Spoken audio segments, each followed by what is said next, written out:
I walked up to a table of 5, leaned down, and told them all to leave the restaurant immediately. Not the check, not their dessert. Right now, all of them, out the front door. My manager heard me from across the room and looked at me like I had completely lost my mind. Maybe I had. I am still not entirely sure how to explain what made me say it, except that I could not have stopped myself even if I tried. This channel exists for people who trusted something they could not yet prove. If you know that feeling, subscribing helps more than you would think. All right. Let me walk you through everything that happened before I said those words. My name is Madison, though everyone at the restaurant called me Maddie, and at the time, all of this happened. I had only just started working at a place called the Harvest Table, a mid-sized family restaurant off Route 9 that did steady business with regulars, church groups on Sunday, and families passing through on their way to somewhere else. It was not fancy. It was the kind of restaurant with laminated menus and a chalkboard listing the soup of the day, the kind of place where the same cook had been flipping the same griddle for 11 years and knew half the customers by name before they sat down. I had waited tables before at 2 other restaurants in 2 other towns, but this job mattered to me in a way the others had not, because I needed it to work out. I will not go into all the reasons for that. Only that I had moved to this town for reasons that were not entirely happy ones, and I needed steady hours and steady pay, and I needed my manager to trust me quickly, because trust is what turns a new hire into someone who gets the good shifts. My manager was a woman named Joanne, and she was the reason I want to be careful about how I tell this story, because Joanne was not foolish, and she was not cruel. And nothing that happened between us that day was because she failed to do her job. Joanne had managed that restaurant for almost 9 years. She had trained probably 40 servers in that time. She knew how to read a room. She knew which regulars needed extra patience and which ones needed to be left alone. And she had built the kind of reputation among the staff where nobody rolled their eyes when she gave an instruction, because her instructions were almost always right. If you had asked anyone who worked there, including me, they would have told you that if Joanne made a decision about a customer, that decision was probably correct, because she had seen more difficult tables in 9 years than most of us would see in our whole lives combined. I am telling you this because what happened later was not a case of a foolish manager being shown up by a clever new employee. It was something else entirely, and I think that distinction matters, because Joanne, faced with the exact same information she had in that moment, would have made the exact same call she made. Any reasonable person would have. The day it happened was a Thursday in early autumn, one of those days where the light outside had that low golden slant to it, even in the middle of the afternoon, and the restaurant was doing its usual midweek business, busy enough to keep everyone moving, but not so busy that anyone was drowning. I had been given the corner section near the front windows, 6 tables, mostly regulars, and I remember feeling that quiet kind of satisfaction that comes from a shift going smoothly, orders going out right, nobody sending anything back, the kind of shift where you start to believe you might actually be good at this. It was a little after 2 in the afternoon when the family came in. There were 5 of them. A man who looked to be somewhere in his 40s, tall, with the kind of practiced calm that some men have, the sort of stillness that reads as confidence from a distance. A woman beside him, maybe a few years younger, with her hair pulled back, and her hands folded in front of her in a way I did not think much of at the time, and 3 children. 2 of them looked to be in their early teenage years, a boy and a girl, and the youngest, another girl, could not have been older than 8. Joanne seated them herself, since I was mid-order with another table, and by the time I made it over to greet them, they were already settled into a round booth near the back, the kind of booth we usually reserved for larger parties on weekends. I remember walking over with my notepad and my practice smile, the one every server learns within the first week, and I remember introducing myself the way I always did, telling them my name was Maddie and that I would be taking care of them today, asking if they had any questions about the menu or if they had been in before. The man answered for the table. He said no, they had not been in before. They were passing through, and he said it warmly enough with a small smile, the kind of smile that is meant to put a server at ease. He ordered drinks for everyone without asking any of the others what they wanted. 2 coffees, 3 lemonades. Nobody at the table corrected him or added anything of their own. I noted it, the way you note small things in a job like this, filed it away without attaching any particular meaning to it, because plenty of parents order for their children, and plenty of families settle into a rhythm where one person naturally does the talking. I want to be honest with you about something, because I think it matters for you to understand exactly how ordinary this looked at first. If you had walked past that booth in those first few minutes, you would have seen nothing. A father, a mother, 3 children, a normal Thursday lunch. Nothing about their clothing, nothing about the way they carried themselves, nothing about their car in the parking lot suggested anything out of the ordinary. I want to say that clearly because I know how these stories sometimes get told, where the person notices something immediately, something dramatic, and I did not. What happened to me happened slowly, in small pieces, over the better part of an hour, and each piece on its own meant almost nothing. It was only when I started to see them together that something in me went quiet and cold in a way I had never felt before at work. The first piece came when I brought the drinks. I set the coffee down in front of the man and the woman, and I set the 3 lemonades in front of the children. And as I did, the youngest girl, the one who could not have been more than 8 years old, reached for her glass and knocked it slightly. Not enough to spill it, just enough that a little bit slid across the table toward the woman beside her. And the girl said, very quietly, almost too quiet for me to hear over the restaurant noise, "Sorry, Mom."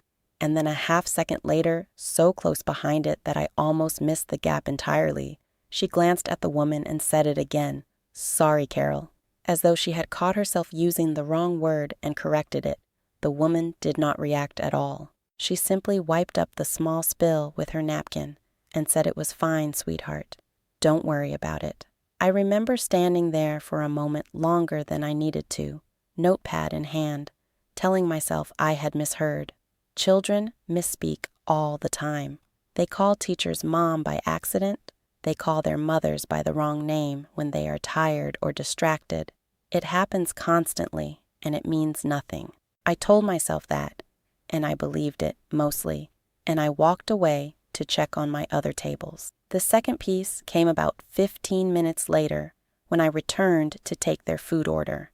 The 2 teenagers, the boy and the girl, ordered quickly and simply, barely looking up from the table, the kind of flat, quiet ordering that could have meant they were just shy teenagers who did not like talking to strangers, which is common enough that I did not think much of it in the moment.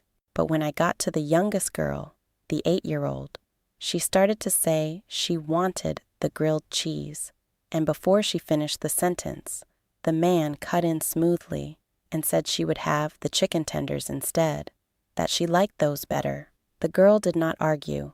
She simply nodded and looked down at her lap.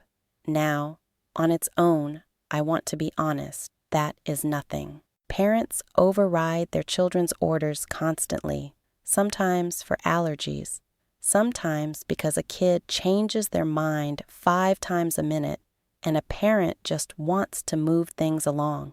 I have seen it happen 100 times in restaurants, and 99 times out of 100, it means nothing at all. But it was the way the girl looked down. It was not a huff, not an eye roll, not the theatrical disappointment you see from a kid who wanted the grilled cheese and did not get it. It was something quieter than that. It was the kind of stillness you see in someone who has learned, somewhere along the way, that it is easier and safer not to push back. I did not have a name for what I was noticing yet. I want to be clear about that. I was not building a theory in my head at that point, not consciously. I was simply a server doing her job, filing away small, strange details the way you file away the smell of something slightly off in a kitchen before you can identify exactly what it is. The third piece, the one that made my hands go still on the coffee pot I was holding, came about 20 minutes after that, and I am going to stop right here and tell you the rest, because I want you to see it exactly the way I saw it, in the order I saw it, without me softening it or rushing past it to get to the ending. I want you to understand that up until that third moment, I still believed I was imagining things. That belief did not survive what happened next. The third piece happened when I went back to refill their water glasses, which is a task so small and so automatic that servers barely think about it. The kind of thing you do while your mind is already 3 tables ahead, planning your next move. I came up beside the booth with the water pitcher, and I started with the man, then the woman, then worked my way around to the children. And it was while I was filling the youngest girl's glass that I noticed her arm. She was wearing a long-sleeved shirt, which was not unusual for early autumn. The weather had that first hint of coolness to it that makes long sleeves reasonable even in the middle of the day. But as she reached across the table for the small dish of butter, her sleeve rode up for just a moment, no more than a second or two, and I saw along the inside of her forearm a pattern of small bruises, evenly spaced, the kind of marking that did not look like the accidental bruises children pick up from playgrounds and bicycles and falling off the monkey bars. Those bruises tend to be random, scattered across knees and shins and elbows, the visible parts of a body that collides with the world during normal childhood recklessness. What I saw on her arm looked different. It looked deliberate in its spacing, almost like the marks left by fingers gripping tightly around a small wrist. 4 small circles in a row, with a 5th slightly apart from the others, exactly where a thumb would land if someone grabbed a child's arm hard enough and held on. I want to tell you that I did not gasp or freeze or do anything that would have drawn attention to the table, because if I had done any of that in front of them, I believe everything that happened afterward would have gone differently, and possibly much worse for that little girl. Instead, I finished pouring her water, smiled at her the way I would smile at any child at any table, and told her I liked her hair clip, which was a small plastic butterfly clipped just above her ear, and she smiled back at me, a small, genuine, unguarded smile, the first real smile I had seen from any of the 3 children since they sat down. And then I walked away, back toward the kitchen, and I stood by the coffee station for a moment longer than I needed to, gripping the edge of the counter, trying to slow my thoughts down enough to make sense of what I had just seen. I told myself again that there could be explanations. Children bruise easily. Some children bruise from things as simple as being caught too hard during a game, or from a sibling grabbing their arm during an argument, or from 100 other mundane causes that had nothing to do with anything sinister.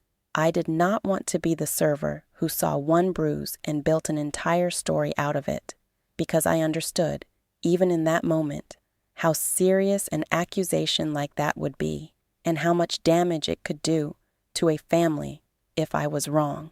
I did not want to be wrong. I wanted, more than almost anything, for there to be a boring explanation.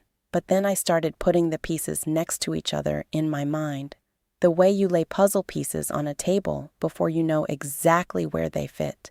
And even without seeing the full picture, I could feel the shape of something forming. The girl had called the woman Mom, and then immediately corrected herself to Carol, a first name, not an aunt, not a grandmother, a first name, spoken with the automatic hesitation of a child who has been taught, explicitly or through repeated correction, that the woman beside her is not actually her mother, or is not supposed to be called that in front of others. The teenagers ordered in flat, quiet voices and did not look up.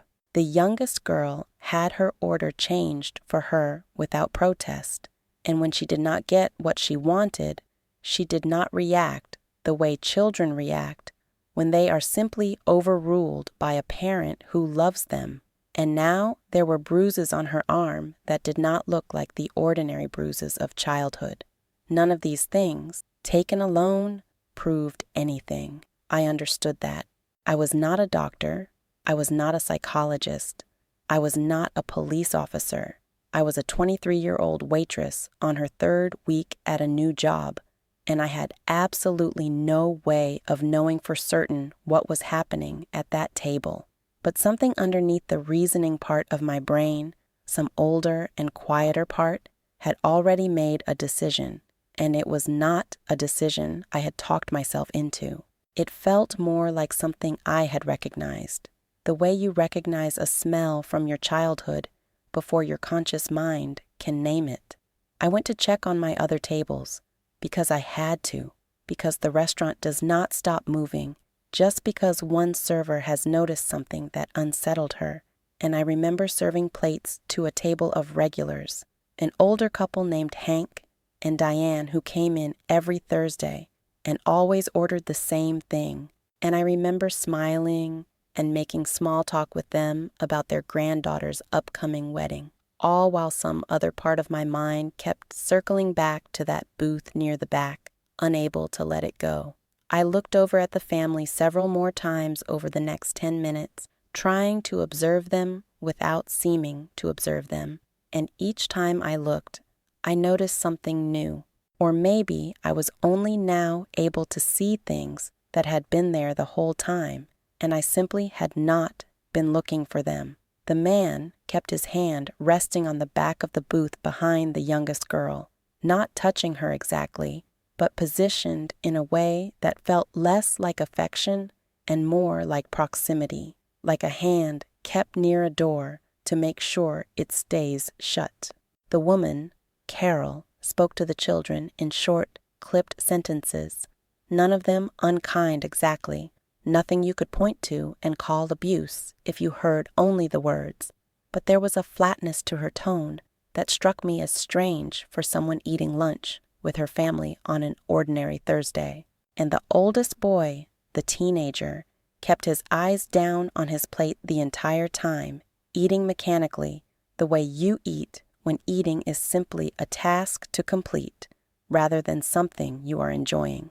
I went to the kitchen window to pick up an order for another table, and our cook, a man named Reuben, who had worked there longer than anyone, asked me if I was feeling all right, because apparently my face was doing something I was not aware of. I told him I was fine, just tired, and he shrugged and went back to his griddle, and I carried my tray back out onto the floor.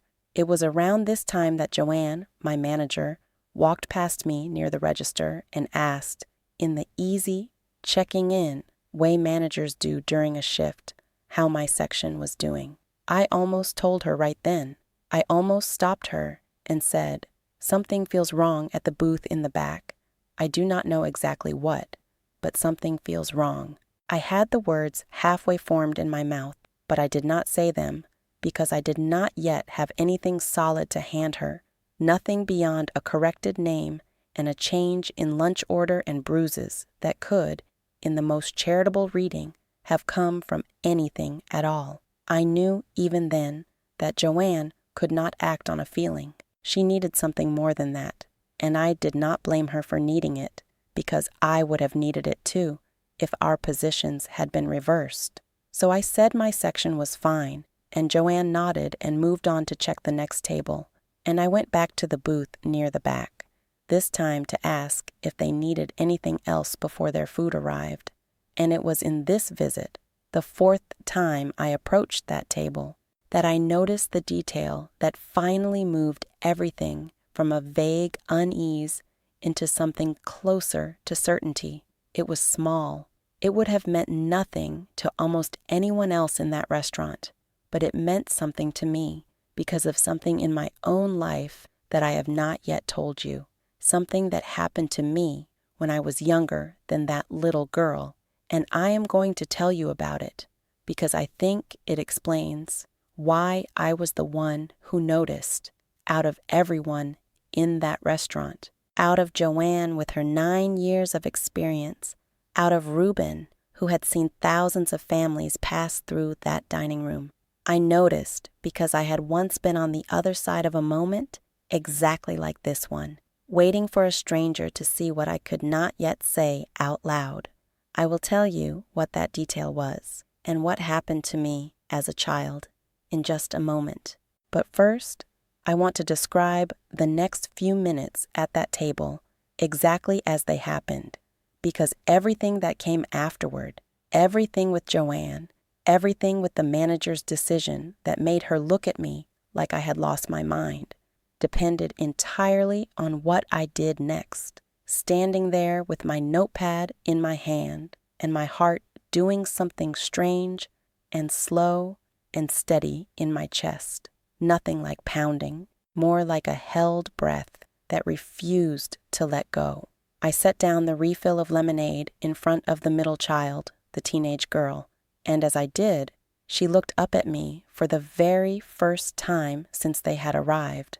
Not at the food, not at the table, at me. And in that half second of eye contact, before she dropped her gaze back down to her lap, I saw something in her face that I recognized instantly, something I had seen in a mirror once, a very long time ago, in a bathroom, in a house I no longer let myself think about very often. It was not fear, exactly. It was something quieter and sadder than fear. It was the look of someone who has stopped expecting anyone to notice. I need to tell you about the detail now because I promised I would, and because it is the reason everything that happened next made sense to me even though it would not have made sense to anyone watching from the outside. When I was 7 years old, there was a period of about 8 months when I lived with a family friend, a woman my mother trusted, while my mother worked 2 jobs to get us back on our feet after my parents separated.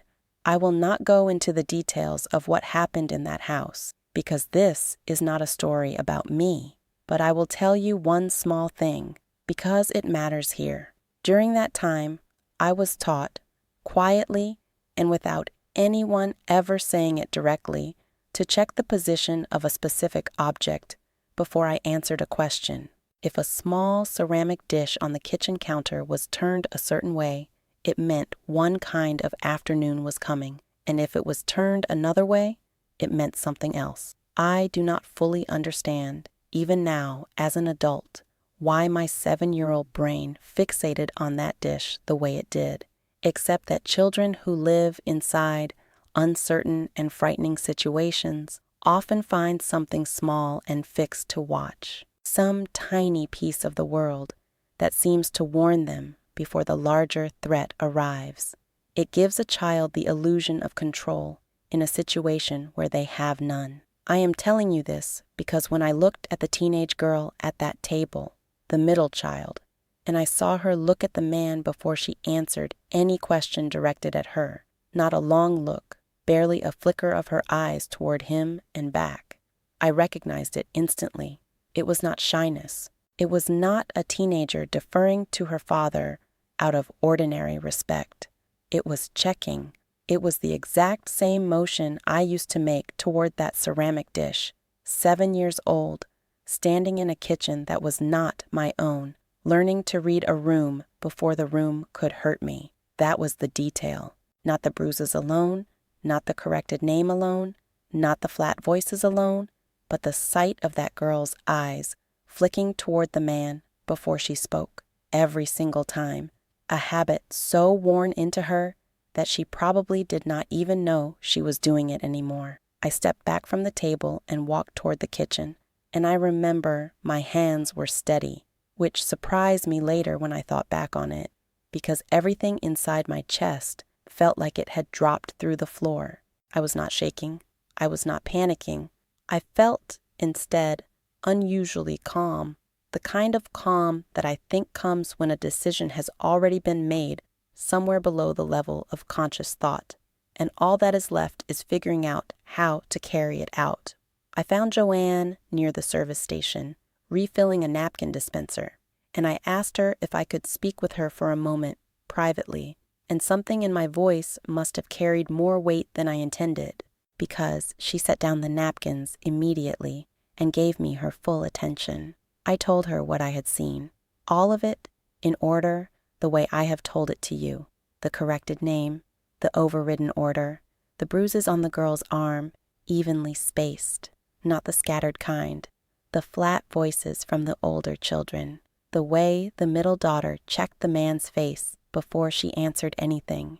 I kept my voice low, and I tried to keep it steady, and I watched Joanne's expression as I spoke, and I want to tell you honestly that she did not dismiss me. She listened carefully, the way a good manager listens to a server who has never once, in 3 weeks, given her any reason to doubt her judgment. But when I finished, she asked me a question I did not have a good answer for. She asked me what, exactly, I wanted her to do. And that was the moment I understood the real difficulty of the position I was in, and the real reason this story unfolded the way it did, instead of some cleaner, simpler way. Because I did not have a good answer. I could not point to a single thing and say, "This proves it, call the police."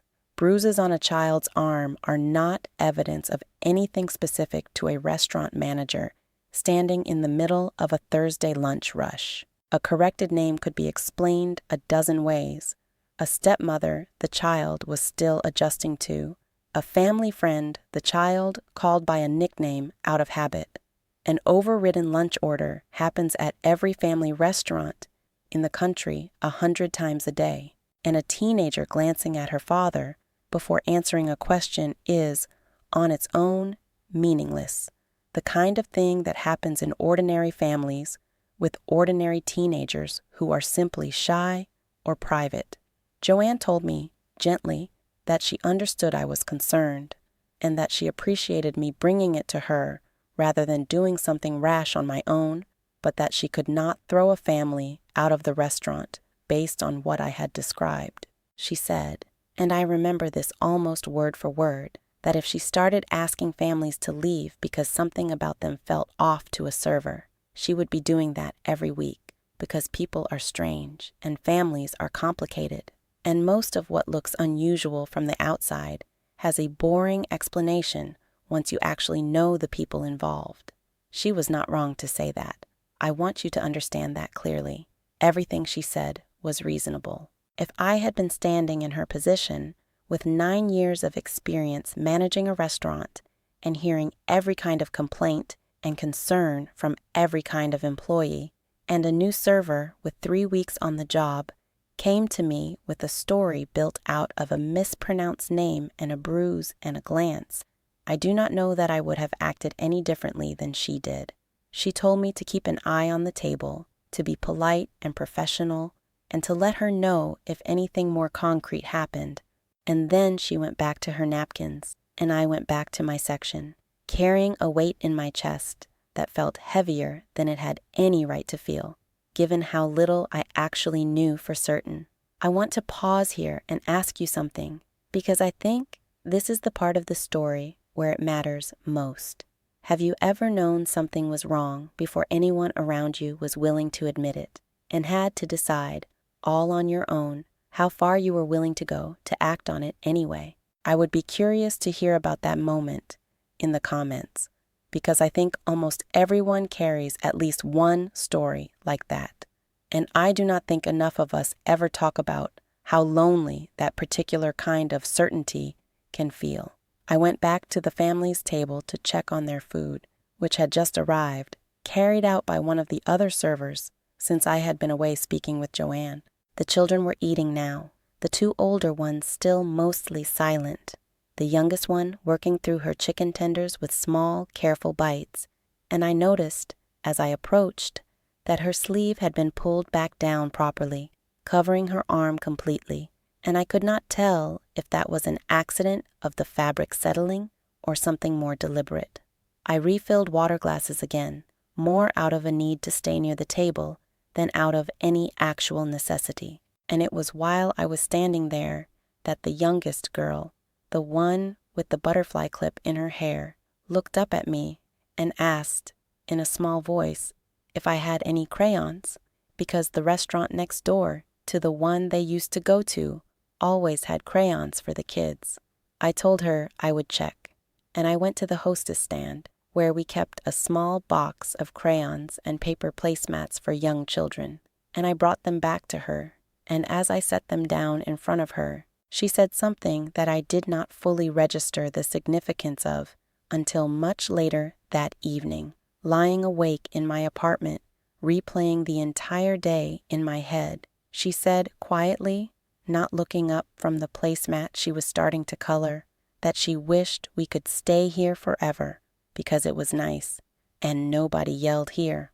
I did not know, in that moment, exactly what she meant by that. I did not know if it meant something specific and terrible, or if it was simply the offhand comment of an 8-year-old comparing one restaurant favorably to the general noise and stress of daily family life, the kind of thing children say without any deeper weight behind it. But standing there, holding an empty water pitcher, looking down at the top of her head, bent over a box of crayons, I felt something settle in me that I can only describe as a decision finalizing itself. Not a hope, not a fear, not a theory anymore, but something closer to certainty, arriving quietly and completely, the way water finally reaches the exact temperature it has been slowly climbing toward the entire time it sits on the stove. I did not know yet what I was going to do about it.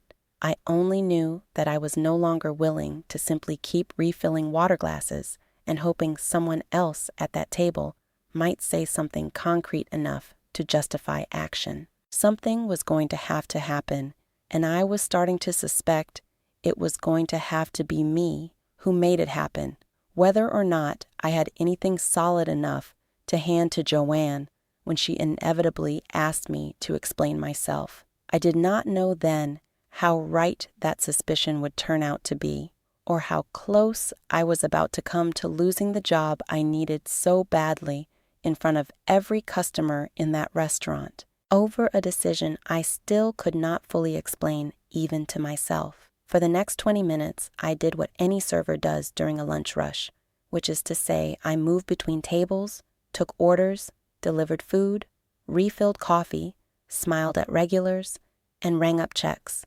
all while a part of my attention stayed anchored to that booth near the back of the dining room the entire time. I want to describe those 20 minutes carefully because they were the minutes in which the last piece of the picture finally arrived, the piece that turned everything from a feeling I could not defend into something I could, if not fully prove, at least point to with something close to confidence. The family had nearly finished their meal. The man had ordered a second cup of coffee, and the woman, Carol, was helping the youngest girl cut her chicken tenders into smaller pieces. An ordinary and even tender gesture that, on its own, would have looked like nothing more than a mother caring for her child.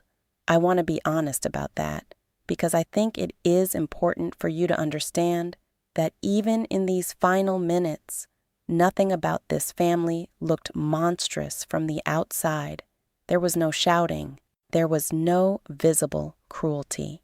If a stranger had walked in during this exact moment, they would have seen a family finishing lunch together, a little quiet perhaps, but nothing alarming. That is, I have come to believe, part of what makes situations like this one so difficult to see and so difficult to act on. The danger does not announce itself. It sits quietly beside the ordinary, wearing its clothes, using its manners, and only reveals itself in small gaps that most people never have a reason to look for.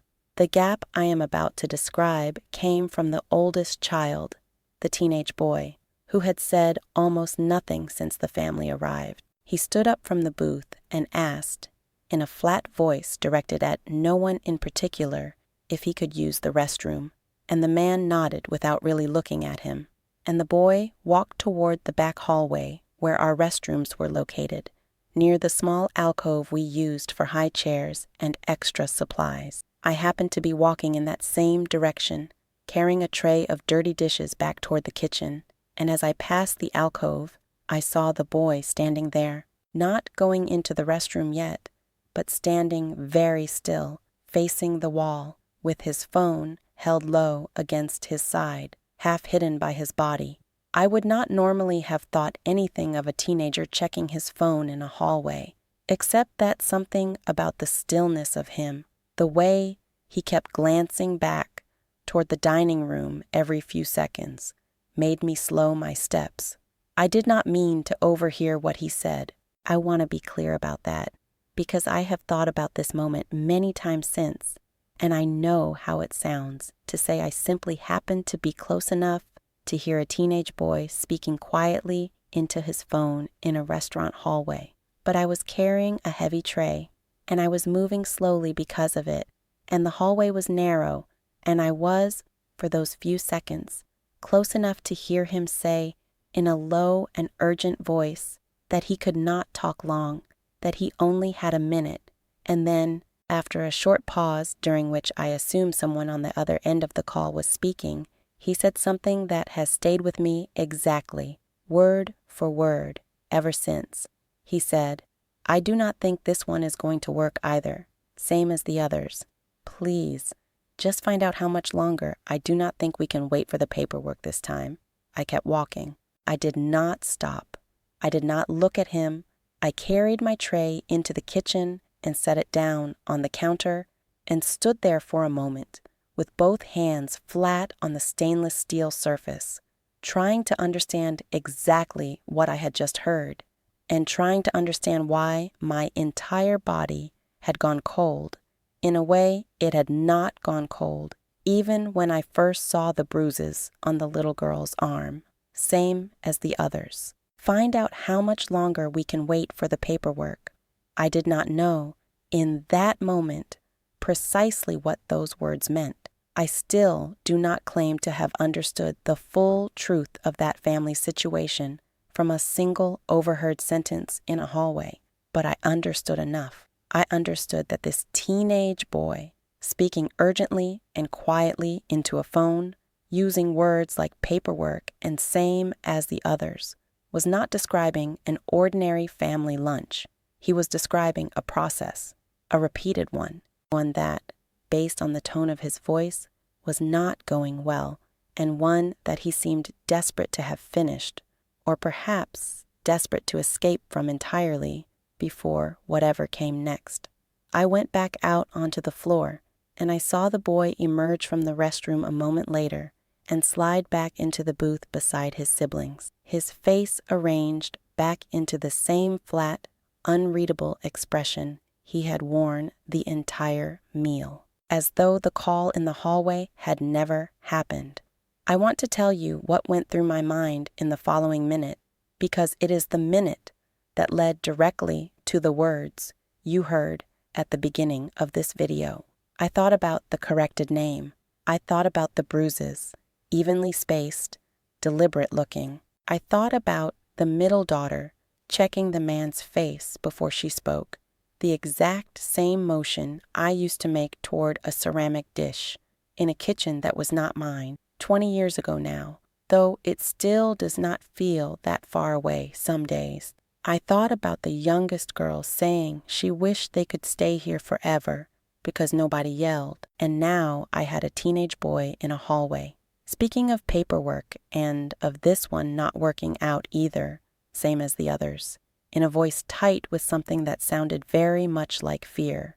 None of it, individually, was proof of anything a court would recognize. I understood that as clearly in that moment as I understand it now, telling you this story. but I was no longer looking at individual pieces. I was looking at the shape they made together, and the shape they made together was not a family. It was something else, something being performed as a family, worn the way a costume is worn, convincingly enough to pass in front of a restaurant full of strangers on an ordinary Thursday afternoon, but not convincingly enough to survive a server standing close enough, for long enough, paying the exact kind of attention that a 7-year-old once learned to pay to a ceramic dish in order to survive her own house.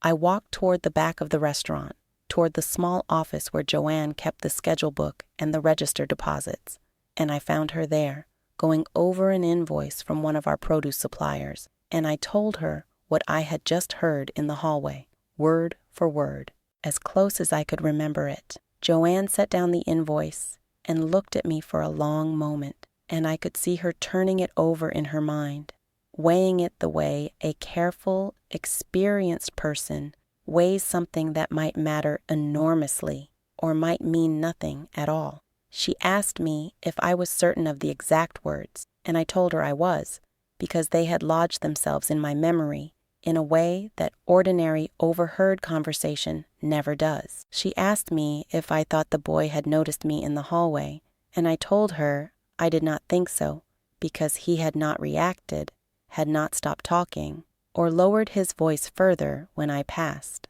And then Joanne said something that I think about often, because it captures exactly the impossible position she was in. She said that even now, even with everything I had told her, she still did not have anything she could act on in any official capacity. A phrase overheard in a hallway, even a strange one, was not evidence of abuse, was not evidence of anything specific enough to call the police over, was not something she could use to justify refusing service to paying customers who had, as far as any external observer could tell, done absolutely nothing wrong inside her restaurant. She told me, not unkindly, that restaurants get sued for exactly this kind of thing, for asking families to leave based on suspicion rather than actual cause, and that if she was wrong, if this family really was simply an ordinary family with an unusual conversation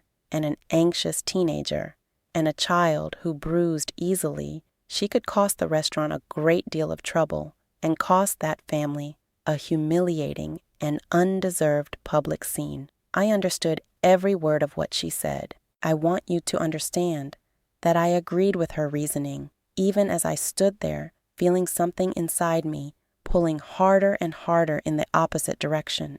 She was right that she had no real proof. She was right that the restaurant could face consequences for acting without it. She was right that families are complicated and strange conversations happen in hallways every single day without meaning anything sinister at all. Everything Joanne said to me in that office was the reasonable, responsible position for a manager with 9 years of experience to take. And if I had been standing where she stood, hearing what she had heard rather than what I had heard and seen across the entire length of that lunch shift, I believe I would have said the same things to someone in my position. But I was not standing where she stood.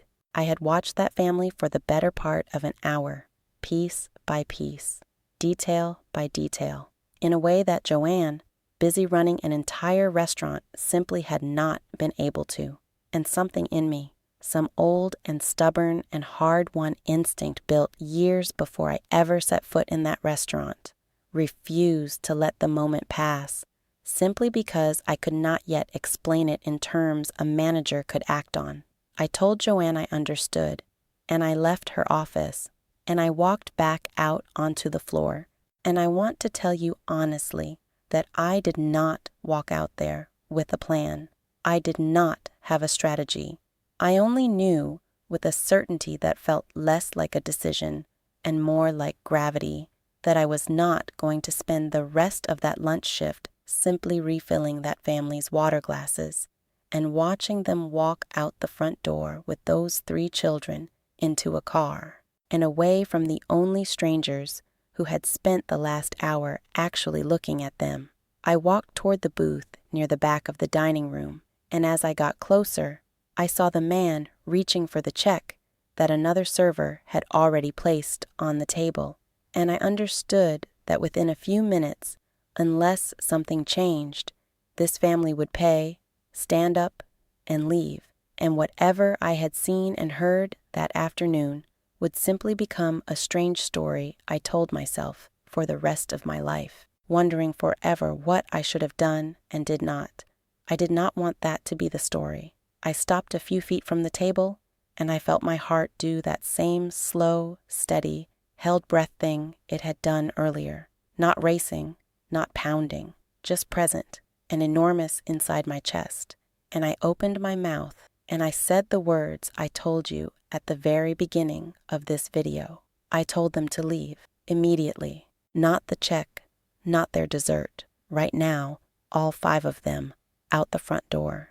And it was in the silence that followed, the silence in which every head at the surrounding tables turned toward our booth, and Joanne came striding across the dining room with an expression I had never seen on her face before, that everything I had built over the past hour, every small observation, every quiet suspicion, was about to be tested in front of an entire restaurant full of strangers, in a way that could end with me walking out that same front door myself, without a job and without ever knowing for certain if I had been right. Joanne reached the table before I had finished speaking, and her voice, when she spoke, was sharp in a way I had never heard from her before. Not cruel, but urgent. The voice of a manager whose new employee has just done something that could end in a lawsuit, in a scene, in a headline about a restaurant that humiliated an innocent family over nothing at all. She said my name once, and then she turned to the man and began apologizing, telling him that I was new, that this was not restaurant policy, that she did not know what had come over me, and she asked him and his family to please stay seated, that their meal would be on the house, that she was terribly sorry for the disruption. The man did not stand. He looked at me for a long moment, and I want to tell you honestly that his face did something in that moment that I had not expected. It was not confusion.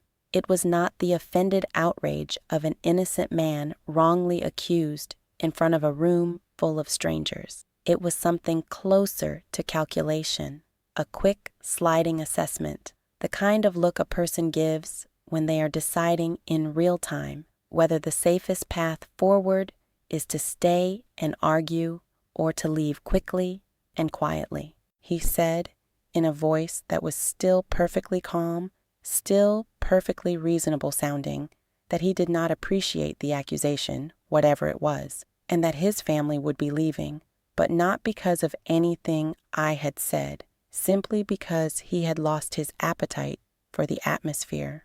Joanne turned to me, and I could see the decision already forming on her face, the decision that any manager would have to make in that moment, the decision that had nothing to do with whether she believed me and everything to do with the fact that a server cannot simply order paying customers out of a restaurant without cause, no matter how sincerely she believes she has cause. She told me, quietly but firmly, right there in front of everyone, that we needed to speak in her office immediately, and that until we spoke, I was to consider myself off the floor. I want to be honest about what that meant, because I do not want to soften it for the sake of the story. Being told to leave the floor in the middle of a shift, in front of customers, is one step away from being fired, and everyone in that restaurant, including me, understood it that way. Reuben looked out from the kitchen window with an expression of open shock. The other servers slowed their steps as they carried plates past our booth, trying not to stare and failing completely. I felt my face go hot, and for the first time since I had approached that table, I felt something that was actually close to fear, not because of the family, but because of what I had just done to my own life, my own income, my own fragile stability in a town I had moved to less than 2 months earlier with almost nothing to fall back on. But even standing there, even watching Joanne's face and understanding exactly how much trouble I had put myself in, I did not take the words back. I did not apologize to the man. I stood there and I watched him gather his coat from the back of the booth, and I watched Carol reach for the youngest girl's hand, and it was in that exact motion, Carol reaching down and closing her fingers around the little girl's wrist, not gently, not the way a mother reaches for a child's hand, but the way you grip something you are afraid of losing control of, that the girl winced. It was small. It lasted less than a second, but I saw it, and more importantly, so did Joanne, who was standing close enough beside me to catch it too. Joanne went very still. I saw it happen, the shift in her posture, the way her eyes moved from the girl's face to her wrist, and then to Carol's hand still wrapped around it. She did not say anything yet, but something in her had changed. Some door that had been closed a moment earlier had come open just a crack. It was the youngest girl who gave us what we needed, though she did not mean to, and though I do not think she understood, even in that moment, the weight of what she was about to do. As the family began to move away from the booth, the girl reached down to pick up the paper placemat she had been coloring, the one I had brought her crayons for earlier, and as she lifted it, something slid out from beneath it and fell to the floor near my feet.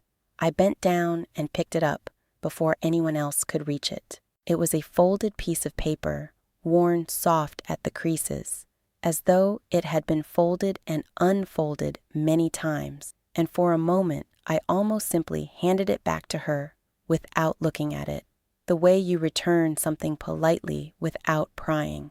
But something made me glance at it as I straightened up, and what I saw stopped me completely. It was a photocopy, faded and much handled, of what was clearly a court document. I could not read all of it in the few seconds I had, but I could read enough. I could read the words emergency placement across the top in bold print, and beneath that, a case number, and beneath that, in smaller print, a list of 3 names, the same 3 children I had been watching for the past hour, with a 4th name beside them that was not the man's name and was not Carol's name at all, but a completely different surname, the surname, I would learn later, of their actual legal guardian, a grandmother who lived 4 states away and who had been searching for these 3 children for 6 weeks after they went missing from a supervised visitation that was never supposed to leave the building where it took place. I did not understand all of that in the moment I held the paper in my hands. I understood only that I was looking at an official document, printed on letterhead, with a case number and a court seal faintly visible in the photocopy, and that it had nothing to do with the family currently standing in front of me, pretending to be one. I held it out, not to the girl, but to Joanne, and I said only, "Look at this." And Joanne took it from my hand and read it in the space of about 4 seconds, and I watched her face change completely, the way a face changes when disbelief gives way, all at once, to certainty. She looked up at the man who had gone very still, the calm, practiced calm that had defined him for the entire meal, now cracking visibly across his features for the first time. Joanne told him, in a voice that had lost every trace of apology, that nobody in this restaurant was going anywhere, and she asked one of the other servers, a young man named Tyler, to call the police immediately and to lock the front door. I will not describe every detail of what happened over the following 40 minutes, because that part of the story is less about what I noticed and more about the slow, procedural work of officers arriving, of questions being asked, of the man and Carol being separated and questioned in different corners of the restaurant, while the children sat quietly with Joanne and me at a table near the kitchen, the youngest girl still holding her box of crayons, seemingly unaware that the folded paper hidden beneath her placemat had just changed the entire direction of her life. What I learned later from a police officer who came back to the restaurant a few days afterward to thank the staff and to update Joanne on the situation. Since restaurants are rarely told the full outcome of these things, and Joanne had specifically asked, was that the man and the woman calling herself Carol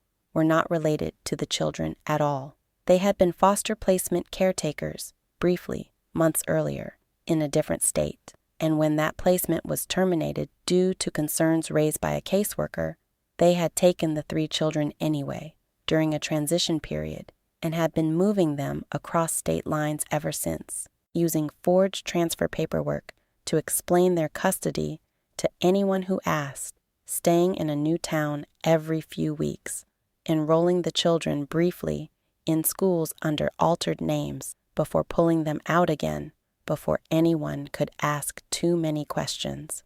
The teenage boy in the hallway had been speaking on that call to someone helping them forge the next set of transfer documents.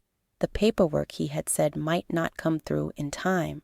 The reason he did not think this one, meaning this town, this arrangement, was going to work either, same as the others. The bruises on the youngest girl's arm, the officer told Joanne, had come from exactly what I had feared without being able to say it clearly.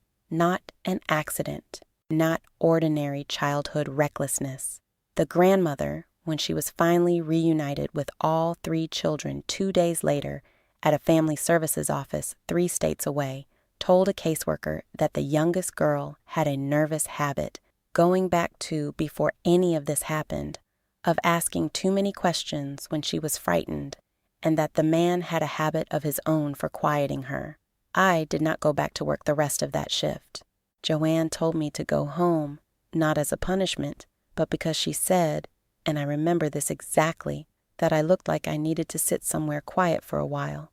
And she was right. I sat in my car in the parking lot for almost 20 minutes before I trusted myself to drive. I want to tell you what happened between Joanne and me over the following days, because I think it matters more than the drama of that Thursday afternoon. She did not apologize to me for pulling me off the floor in front of everyone, and I did not expect her to, because I understood, and I still understand, that she made the only reasonable decision available to her with the information she had at the time. What she did instead, 2 days later, was ask me to sit with her in her office during a slow afternoon, and she told me that she had thought about that Thursday almost constantly since it happened, turning it over, trying to understand how a 3-week employee had seen something that 9 years of experience had missed entirely. She did not say it to flatter me. She said it because she genuinely wanted to understand.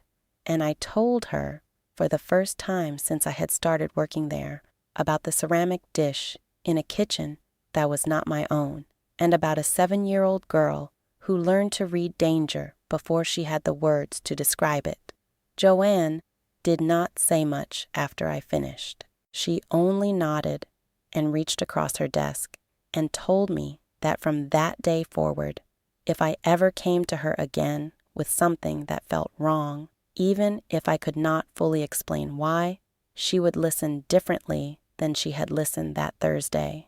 She kept that promise more than once over the 2 years I went on to work at that restaurant, though nothing that followed ever came close to matching that particular afternoon. The little girl with the butterfly clip in her hair sent a drawing to the restaurant about a month later, mailed by her grandmother, addressed simply to the nice waitress with the crayon. Joanne kept it taped to the inside of the office door for as long as I worked there. It was a drawing of a table with 5 plates on it, though only 4 little figures sat around it now, and beside the table, off to the edge of the page, she had drawn a 5th figure standing, holding a pitcher, watching.